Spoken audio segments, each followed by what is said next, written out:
January, and it's not coming along till May or June, but it's not. It will come round thick and fast. So we want you as parents to be fully equipped and in the know of what will be happening. Lots of you might have had children who've been through GCSEs before, and you've got some good ideas about how best to support them. For some of you, it'll be the first time that your son or daughter has gone through this. So we want to be your port of call to give you some ideas about what your role needs to be at home and how you best support your child through this challenging but exciting journey towards their next stage going into adulthood. So I'll hand over now to Mr. Connolly. He's going to lead us. It's a mixture of sort of a presentation, a bit of a workshop as well. We'll be getting you to do a couple of things, but you'll just be sitting in your seats. You won't have to do anything in front of anybody, so please don't worry. Thanks, Mr. Connolly. Just so you know, no pressure. It is being recorded today. Don't worry, the cameras won't be put on you guys. It's all about talent. Sorry. It's just in case. It's the first thing we're trialling. It's for parents who can't make these evenings, such as diabolical traffic, things like that. We're going to put it on the website with the recording on there as well. So we'll be interested to see how that works. So if anyone's got any objections, you may leave them. Thank you. Very quickly, 10 key principles for success. We're now at the business end of year 11. We need to focus on the basics and what those basics are. That can-do attitude, psychology, the best sports people, the most successful musicians, they believe they can do, they believe they can scale mountains, that can-do attitude. If you have the type of attitude that says, I can't do it and I'll never be able to do it, you will never be able to do it. I can't do it yet, that one word is a very, very important and powerful word because it means that there is still the opportunity to learn about it. A sizable number of you as parents have shown a massive amount of resilience. I know Mrs. Burns said it took her an hour to get from where she was travelling from. Pupils, some daughters, you need to be the same. Okay? We say from year 7, failure is the first attempt in learning. Failure goes hand in hand with success. The most successful people in the world, J.K. Rowling, okay, she was skint, no money at all, refused by every publisher. She kept going. If she didn't make that other phone call, didn't go to that appointment, didn't take the disappointment on the chin and move on, she would never be where she is now. And that goes for everybody who's successful. Nobody has had an easy ride. And if they're successful in their career, it's because they've undergone adversity and that has made them stronger. So you need to be, and I used to say this in assemblies, be like, okay, a weed. Be like the moss on my block paving at home. It doesn't matter how many times I scrape it away, it comes back and it comes back and it keeps coming back. That's what you've got to be like. Attendance, it's a given. You've got to be here and you've got to have amazing attendance from now until the exam. Don't worry if your attendance has been shocking. The most important thing is the attendance between now and the end of June, because that's when your last exam is. However, doesn't matter if you're here all the time. If you sit there with your legs up, okay, you're not going to do anything. So it's not about just being here and taking up a space in school. It's about what you do while you're here. So you have to work hard in lessons. You have to work hard at home. You have to, I've had a bad day at school. I've put 5 hours in. Do you know what? I need to go again because the work is not done. You need to now ramp up what you do at home. Even if you're here till 4 o'clock doing an intervention session, you don't go home and play on Fortnite or, God forbid, Grand Theft Auto 5 or anything like that. You go and you work hard as possible. Attend any intervention offered and engage. So we have period 6. Teachers, they love you, okay, but they also love their families. If they're inviting you back after school, it's because they want you to do well and they believe you need to do well, okay? Your teeth are very important. Okay, but it always amazes me this time of year how busy the dentists in Salford are. I can't attend the intervention, I've got a dental appointment. Do you know what? I've got another dental appointment. Okay? You should have a $20 million smile, the amount of dental appointments you have. So let's just be open and honest. You need to be here, you are always given notice, and it's there for your benefit. It's never a punishment, it is there, and it might just be the 1% that gets you from a grade 5 to a grade 6 being at those sessions. That's how you have to think about it. Make sure you've got all the equipment. We shouldn't be pestering, okay? Saying, where's your book, where's your pen, where's your calculator? They should just be automatically every day. You need to devise a plan for revision. You then need to stick to that plan and revise. and you need to make sure that you are open with your teachers and have a two-way dialogue, and you tell them things that you are concerned about, things that you, if you don't know anything, where do I get a revision guide? Ask. How do I do that? Ask. Just ask your teachers. Parents, thank you for your support. What makes St Patrick's such a successful school is the relationships we have with parents, and obviously some of you have probably been a very difficult journey here, but you've made it, which is wonderful. Your job, you have many roles as a parent. I am a parent, and I'm finding that out every day as a teenage boy this year. Your job is a psychologist, your job is a coach, your job is a banker, your job is a jailer sometimes. Yeah, you have very many different things, but you need to work with your son or daughter, and half the battle is being here and showing how much you care about their success in the future. Your job is to monitor the revision. Your job is to maybe sit there and test them, or listen to them. Tell me what you know about Macbeth. Give me 3 quotes from Macbeth. Give me 4 quotes from Blood Brothers. Okay, what's the formula? Okay, what's the formula for power? All these different things. These are the things, you know, and if they looking at you with glazed eyes, not being able to answer any of these questions, then you know you need to maybe sit down with them a little bit more or have a conversation with us. Obviously treats. Inform us of any concerns via form tutors, and I've not put this on here, but look at their relationship with social media and their phone, okay?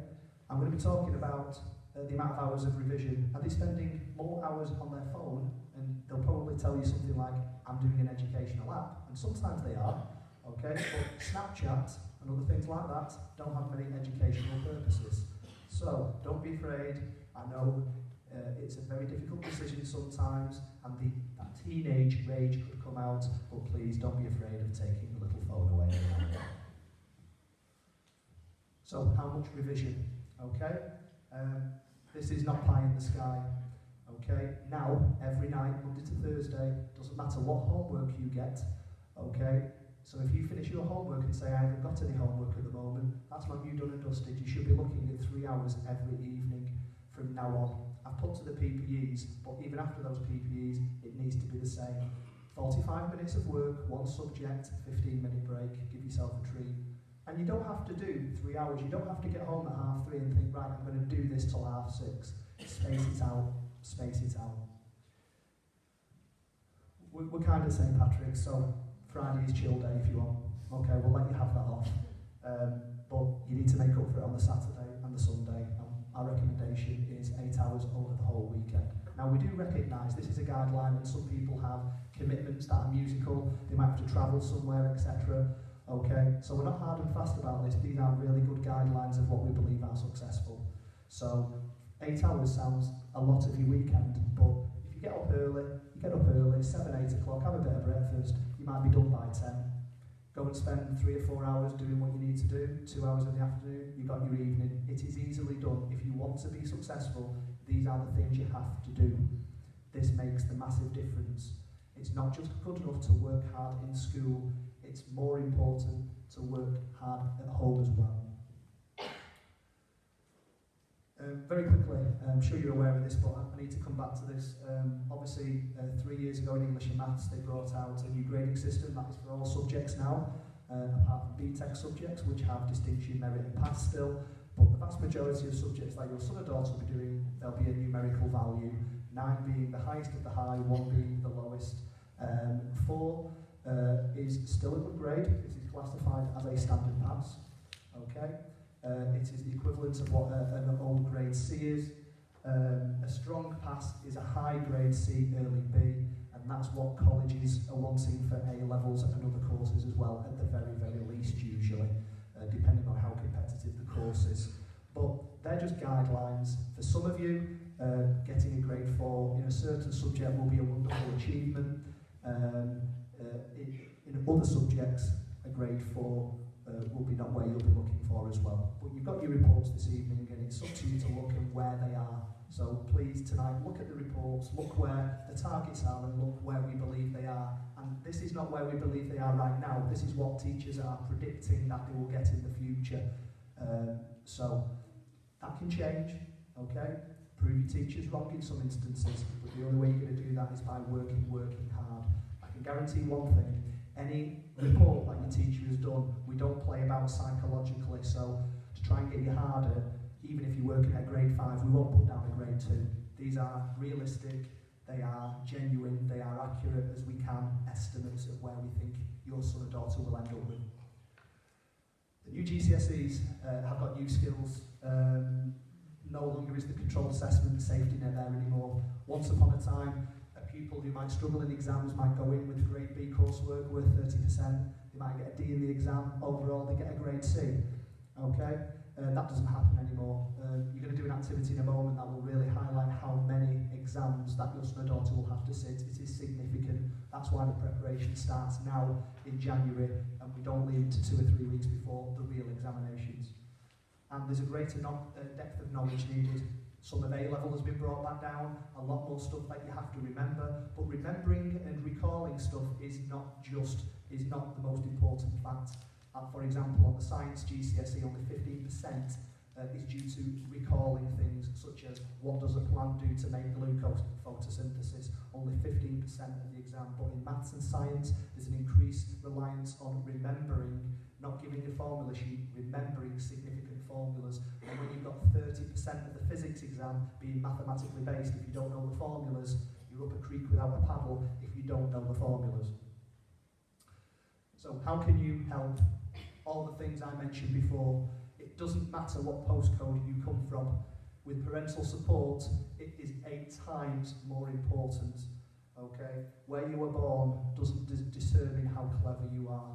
But with the support and the effort putting in now, it will really make a massive, massive difference. So we've got the countdown. We have 2 weeks until the final set of PPEs in all subjects except English and Maths. They start 2 weeks on Monday. We've got 5 weeks until the English Literature and Mathematics exams start. We've got 10 weeks until the MFL real speaking exams. I mean the real speaking exams, where if you turn up and you whisper to your teacher, I haven't learned my lines, and that's it, okay, the real exams. And we've got 13 weeks to the start of the first written GCSE examinations. There is only 67 days. Booking card.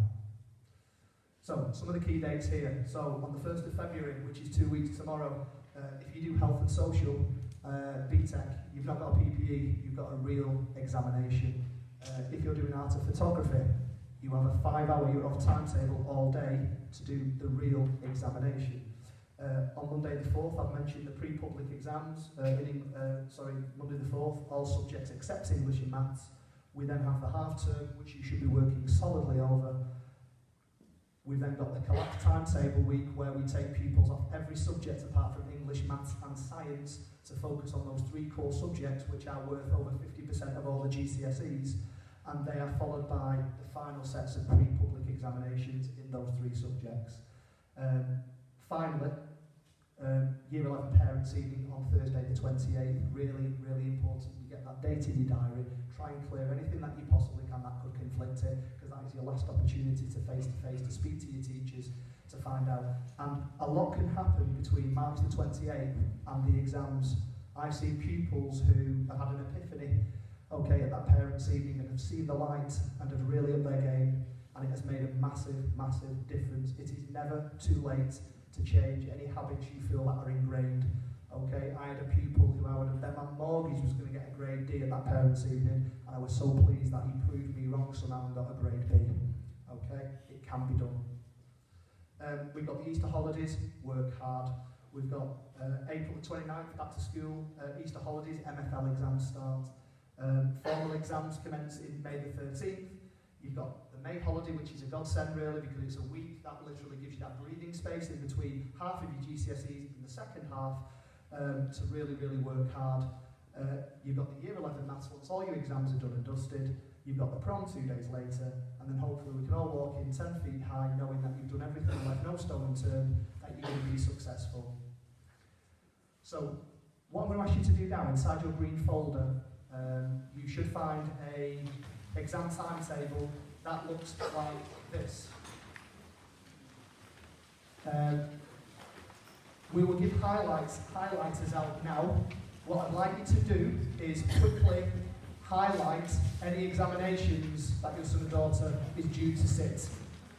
Obviously their report will indicate all the subjects that they've got. So if you can please have a look at that now for a couple of minutes.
Okay, thank you everybody. Don't worry if you've not quite finished that activity. I know some of you have. I don't know what your thoughts are, but maybe it's a little bit daunting if you look and tot up the amount of examinations with the removal of control assessments. If you're a triple award pupil, you do 6 science exams. If you're combined, you still do 4. 3 papers for geography, 2 for history, 3 for maths, 2 for English lit, 2 for English language. They add up. The average pupil will be sitting 20 different examinations over that 4 to 5 week period. Therefore, the importance of us all gathering today in January and making quite clear that if you leave your revision till April, it's probably too late. So, before I pass you over to our colleagues from English, Maths and Science, you'll find this in your pack. You don't need to find it now. This is not earth-shattering. You don't even have to use this one. But the first start in identifying the exams is just what you've done, okay? Then, pupils need to make a plan. When am I going to, over the next 13 weeks before the first written examination, how much time am I going to dedicate to which subjects? And not just which subjects, so which part of the subjects. So on your revision plan, okay, science, yes, but science is made of 3 sciences, and each of those sciences is made up of 6 modules. Okay, so you need to try and be forensic and a bit more specific about what you are going to revise. Make sure that when you do revise, You revise the things that are the things that you're not as confident on. You'll obviously go over stuff you are confident with, but you need to be using the 80-20 rule. 80%, yeah, 80% of your time, okay, should not be spent focusing on all the really easy stuff. You need to be working really hard. So, once you've made a plan, get that up somewhere, right? Don't put it in a drawer. Before I pass you over, there's an awful lot of time and effort that's gone into me making this document here.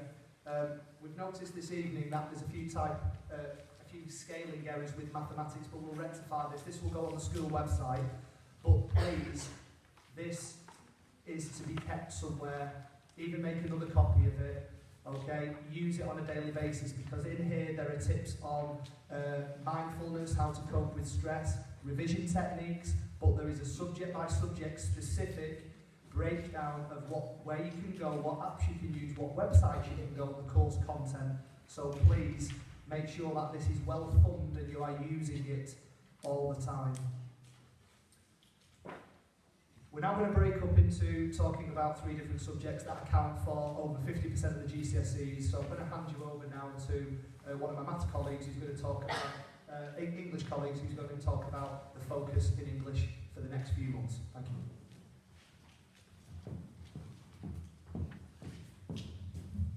Good evening, Year 11. Good evening, mums and dads.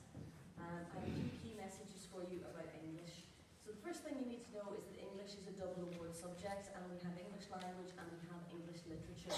Our focus at the moment is on English literature, so I'm going to just skip to that.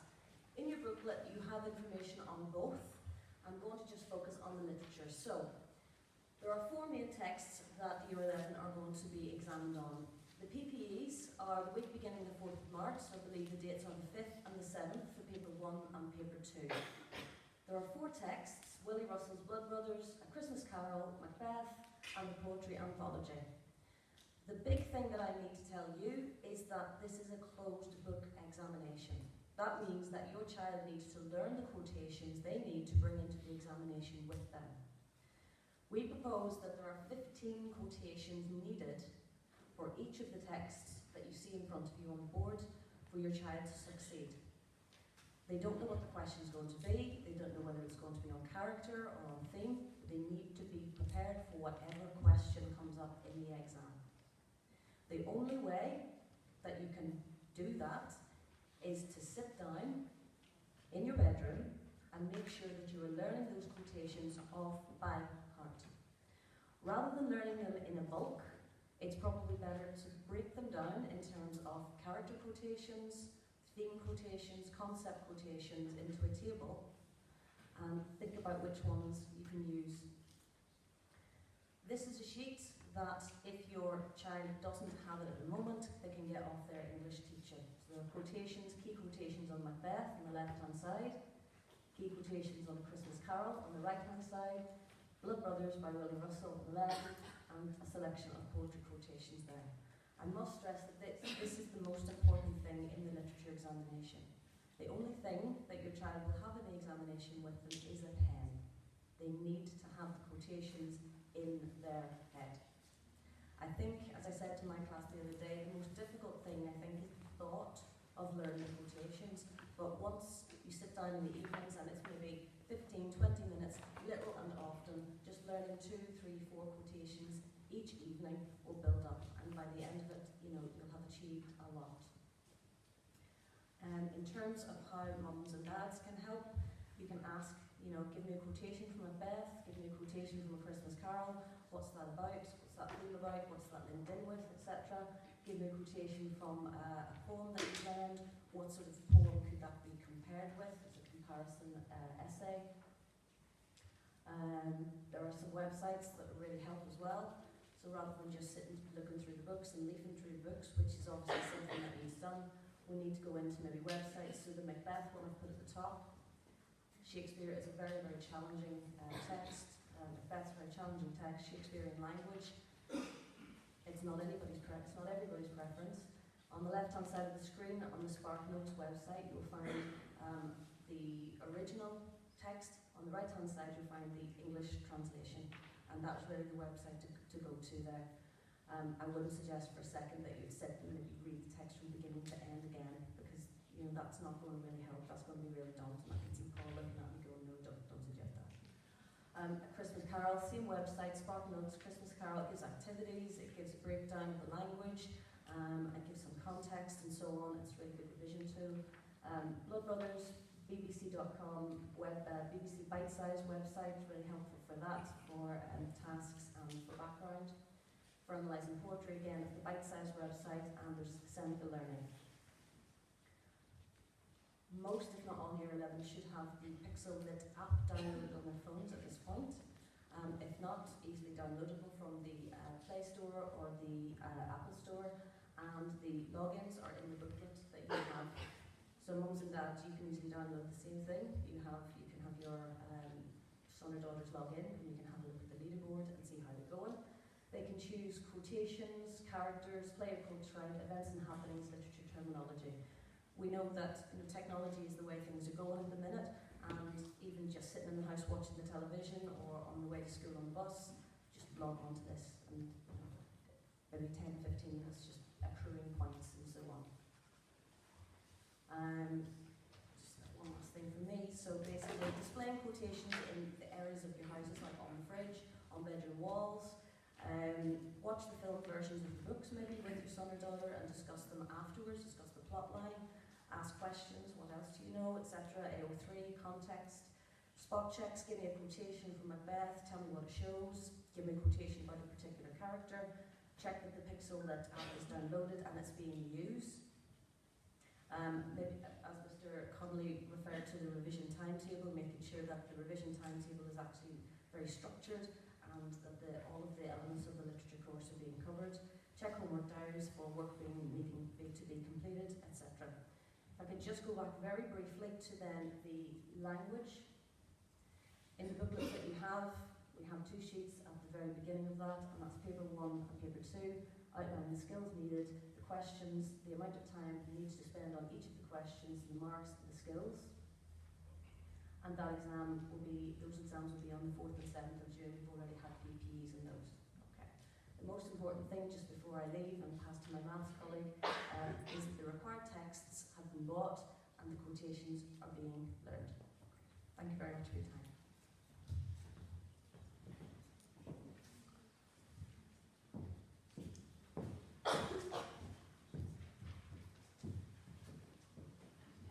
My intention is to keep this very brief, as our specific departmental advice is in the booklet for you to read at your leisure.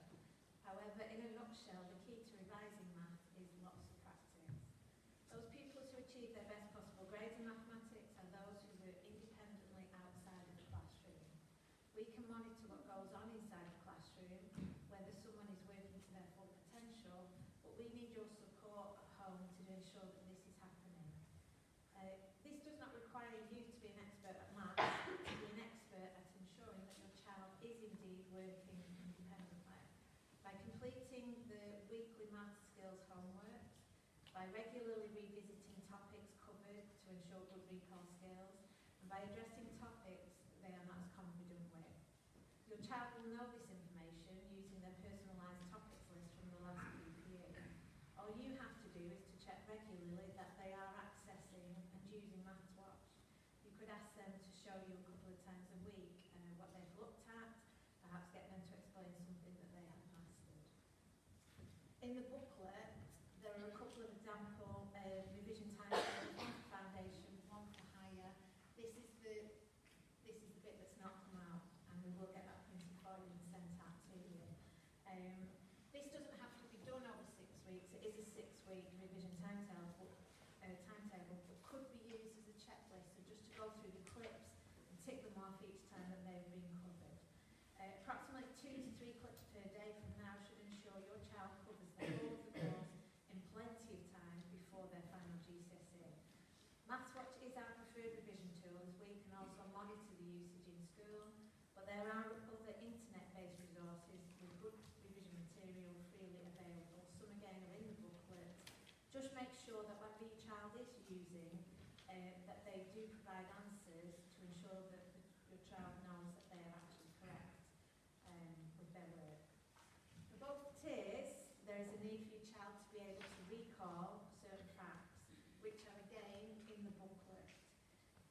rip those out, put them visibly somewhere around the house, and ask them regularly sort of to check if they can recall this information. That again is really, really important.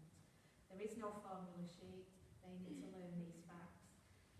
We are all wanting the same outcome, that your son or daughter achieves their very best result possible, and thank you in anticipation for your support in this, in helping us to make this happen. Thank you.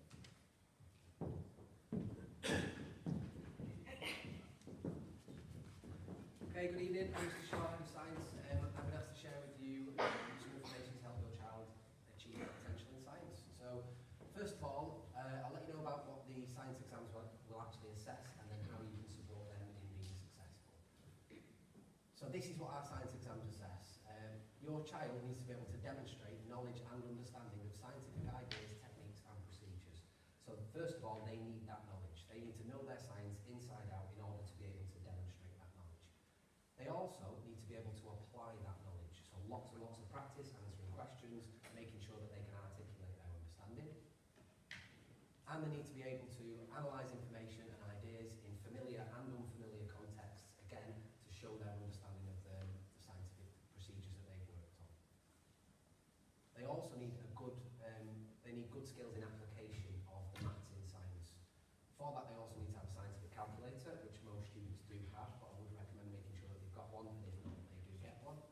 They also need to know the formulas to be able to use them. So this all comes down to knowing their stuff. They need lots of exposure of the content, and they need lots of exposure practicing the questions, showing that they can answer their questions to articulate their understanding. So they've all got a revision guide. Inside the revision guide, they've got all the information, and they've got some questions to practice at the end of each topic. They've also got a workbook as well, so once they finish the revision guide, they've got a workbook that they can be working on for each topic. This is basically a big chunky book that's got loads of exam-style questions in there. It tells you, I've circled them in red on there, it tells you the grade that each question is targeted at. So if your child's working towards a grade 7, they should be able to make sure that they can answer all of those questions at that grade. A letter was sent earlier in the year offering you some optional revision resources that are really, really useful. So this is some of those.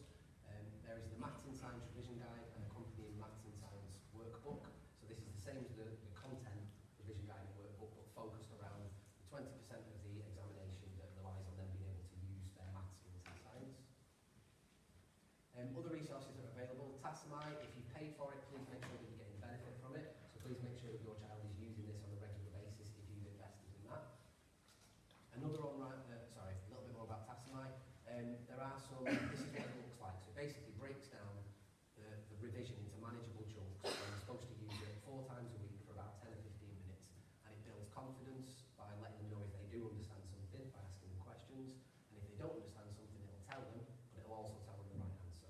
So it helps them build knowledge and build confidence in science as well. Another resource that's already been mentioned tonight, it's got a science section on there as well, that's Seneca Learning. So this talks you through loads of different concepts, gives you pictures, videos, little mini questions to make sure that they can understand it before they move on to the next bit. So this is another option that is available to students and it is free.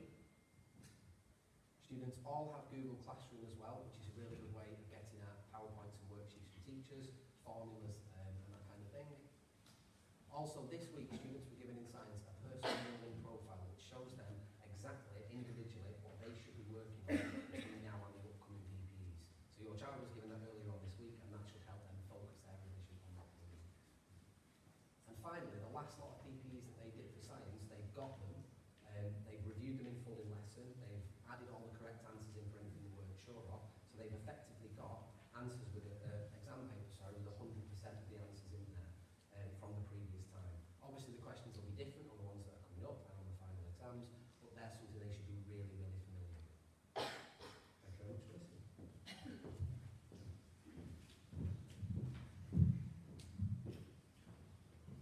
We talked a lot this evening about the importance of revision, and one of the common things that parents and pupils tell us is, what does it actually mean? Does it mean me reading through my exercise book? Does it mean me grabbing a revision guide and reading through it? Reading is part of obviously revision, but it's what you do with what you've read that is the most important. And yes, you are under a lot of pressure with a lot of examinations, And you could say, well, it's not fair, we don't have controlled assessment. Well, it is fair because everybody in the country is doing the same thing. So you're all compared by the same measure. The one thing that is totally in your favour is, I know I don't look this old, but I left school in 1989, and when teachers went go home and revise, they let you take your exercise book home, and you could buy a textbook, a good old-fashioned black and white textbook, because yes, in 1989 there was no colour, okay? These days we have apps for this, apps for that, we have a website. Would you believe in 1989 the internet didn't exist? Okay, so yes, you've got an awful lot of work to do, but you don't have to go to a library these days to go and get a textbook. You have absolutely everything. The biggest decision then is, what do I choose? Well, 3 of your subject leaders tonight have told you that inside this pack, you don't need to scour Google and say where is the best place. They have told you where to go. Maths Watch, okay? Mrs. Proctor went through all the different places on there. So if you're ever unsure about where to revise, you go to those places. So what we're going to do now is we're going to go through 3 separate methods that will help revision strategies. Once again, they're not to be used in isolation, and some of these things might work for you, but they might not work for the other person. But they are tried and tested methods to help with revision. So the first one that we're going to look at is flashcards. So it's really easy with flashcards because there is a multitude of companies that are more than happy for you to just order them online. So the easy way is just buy them online, they come through the post, and that's the job done, easy peasy lemon squeezy. However, that is not the case, okay? For effective use of flashcards, the most important thing is the process. It is you, as a pupil, making your own. That we're not trying to just keep you off the streets and reduce time on social media. It is proven that if you make your own flashcards, it is the most effective way. So I'm here to dispel a few myths about what flashcards are. We have some very hard-working pupils at St Patrick's, and every year I see some amazing, or what look amazing, flashcards. Literally, they might as well have gone to the photocopier and gone, can I turn A5 into A4 please? Because what people are doing, you're writing down all that information and making it smaller. So they're literally walking around with a miniature textbook, okay, which is not what a flashcard is about. So, the 10 things for using flashcards is: number 1, absolutely make your own. Number 2, use some pictures, okay, and words. Not loads and loads of sentences, not paragraphs and paragraphs and paragraphs, but a mixture of pictures. Why pictures? Are we trying to promote your artistic integrity? No, we're not. It's been proven that pictures, images aid memory, okay? And if you can link a certain thing with an image, it will stick. Okay, when they do the World Memory Championships, where they all sit down with 10 packs of 52 cards, and someone can have 15 minutes and then say 520 cards in the right order, they use imagery to do that a lot, so it's tried and tested. And Mr. Campbell will be talking in a moment about mind maps, and images come up on that as well. Colour, once again, I'm not afraid to say it, I am a man, believe it or not, and men are known for using only half of their brain at one time. We don't necessarily generally like to access the creative part, but if we can access that creative part using images and colours, and it's not just about boys, it's about girls as well, okay, colour improves retention. Use mnemonics, silly rhymes. If you ask me now, tell me the 6th planet from the sun, I would say in my head, my very energetic mother just sat underneath them, and I would figure out Mercury, Venus, Earth, Mars, I would figure out what the answer was. Okay, I don't know what the 6th planet is from the sun off the top of my head, and I've been teaching science for 15 years. Okay, I don't know the 4th colour of the rainbow, but I do know Roy G. Biv, which is Richard of York gave battle in vain, red, orange, yellow, green, blue, indigo, and violet. Okay, and it's been a long time since I've sat in a maths classroom, but I do know SOHCAHTOA. Okay, I do know SOHCAHTOA, that might you remember, to do with trigonometry. So all of these little things will help. One question on one card. Don't try and put the whole of the biology syllabus on one card. Don't even try and put one topic out of 6 on one card. I literally mean put one question or one subtopic on that card. Okay?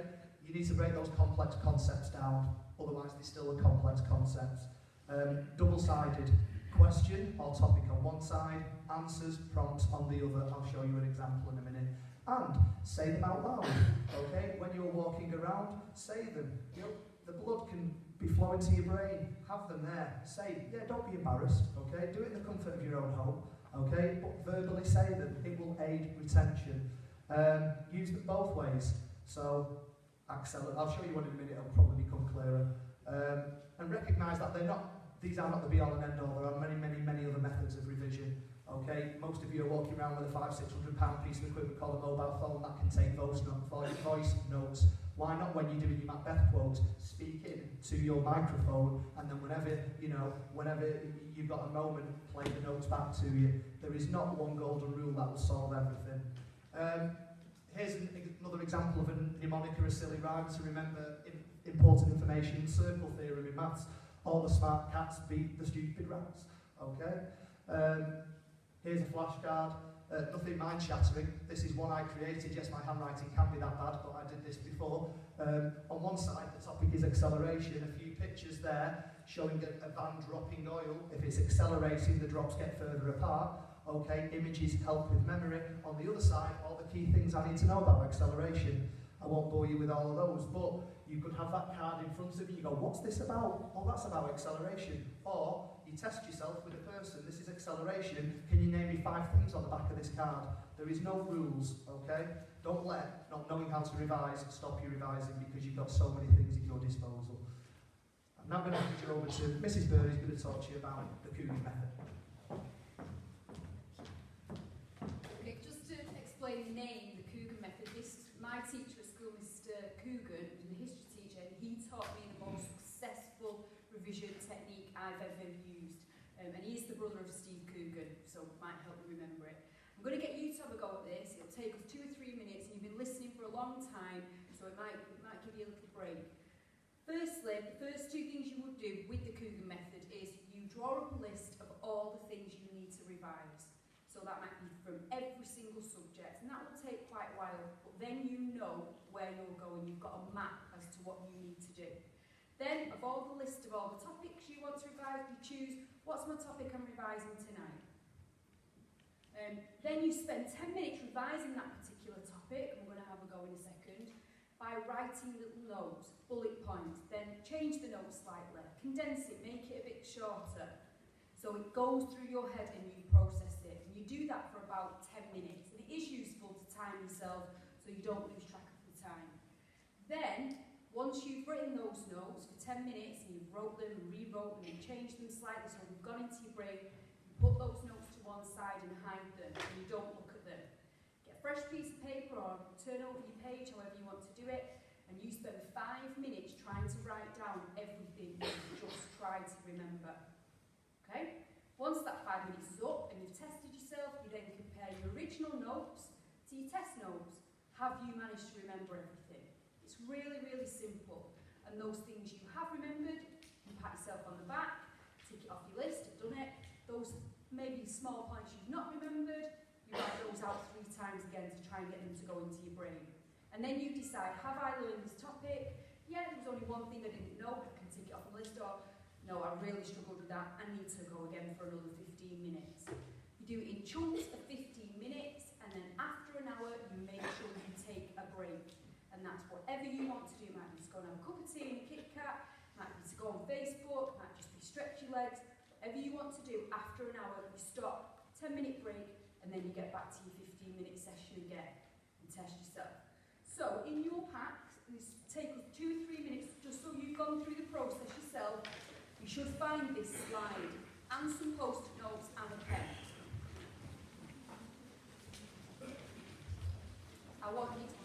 Parents, I want you to have a go at this. Pupils, children can help you, but I want you to try to remember the information on that slide by spending 2 minutes writing it down and rewriting it and changing it by writing it on the post-it notes or on any other piece of paper that you can find. So you're going to try and remember those 4 bullet points. I'll give you 2 minutes to write it down and have a go.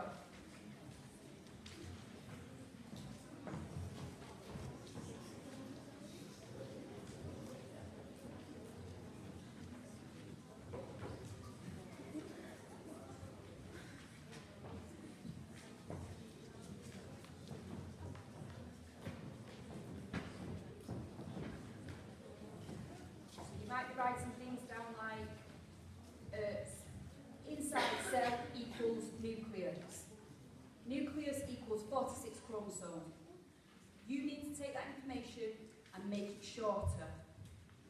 Keep doing it for the next minute or so.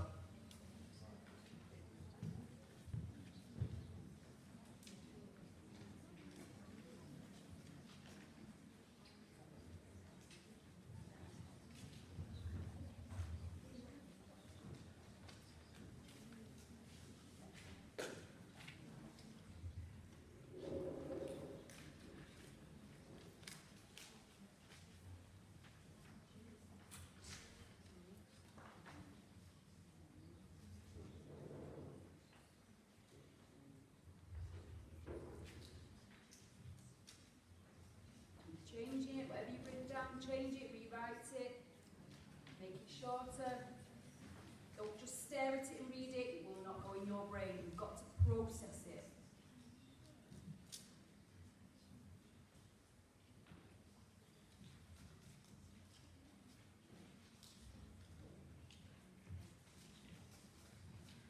And then imagine you've done that for 10 minutes and you've spent all that time, and you usually have an information sheet with more on it than 4 bullet points, but for the purpose of tonight, I've kept it very brief.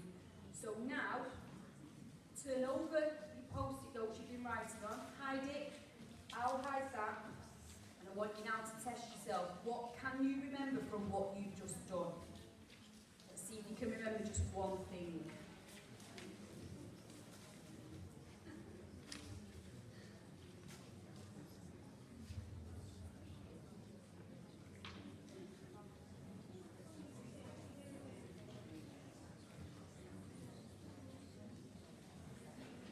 Okay, and now the final stage is to turn over your original notes that you were using and your test notes.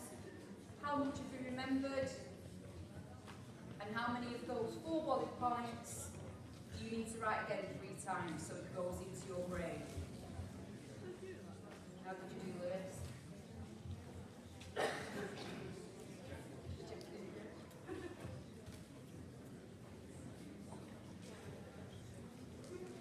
Okay, this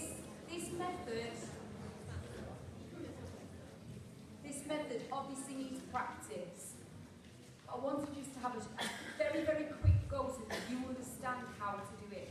It's really old-fashioned. It's about sitting down at a desk or at your kitchen table or even with a pad on your knee and just writing, rewriting, writing and rewriting and testing yourself. And then parents can step in at the end, and my dad used to do this for me, to say, pass me your notes, I'll test you on them. Even if it's 10 minutes a day, that would really help. My dad really helped me doing that. And I hated it because he made me really uncomfortable. He used to ask me the questions in different orders that I'd learned them, but it made me process it in my brain. As I said, make sure you have a rest, and after your hour, build in a rest, otherwise your brain will go on overload, okay? That is one particular method. If pupils want me to go over that in more detail with you at any time, let me know and we'll do a short session on it. It's really, really easy and really simple. And Mr. Campbell's just going to tell you the final bit of advice about revision sessions, which is at Creighton now. Good evening, everyone. I'll share with you for just a couple of seconds the method of revision that I used that I found most effective, and it was creating mind maps. And they look a little bit like this. And so the idea behind it is that you have on a sheet of paper a summary of a topic or an issue that you've been studying that is colourful, it's bright, it's condensed, and you can then put it up in the bathroom, in your bedroom, and you can use and refer to as you're going about the house, helping you to revise. So the first thing, create a central idea. So what's your mind map on? Next thing, add some branches. Next one, what are the keywords associated with your main concept? Next one, colour coding, as Mr. Conley made reference to before. If we start to associate colours with certain things, it helps us to retain key pieces of information. And finally, include images. And then you get something that looks a little bit like this. This was what I've done for my business studies class. That ownership. 4 types of ownership, sole traders, partnerships and 2 limited companies. And so all that I've done there, as you can see, I've added a few images, I've added certain colours. I am the world's worst drawer, by the way. It's stick men for me in little boxes. That's it. I'm not artistic, but what it's done is helped me to associate certain things with certain images, which helps me to retain things. I found it particularly useful. My students give me feedback and say, "Sir, that was really beneficial. I've got it all condensed in one place. It's on my wall at home. I don't have to go through loads of notes now. I really like it." There's another technique that your children might wish to use as well. And Mr. Connor. Thank you for all patiently listening on Basel Trafford. We've got a few more minutes left. I'd just like to finish the presentation just with parents only. So if the pupils, if you wouldn't mind just leaving now, please.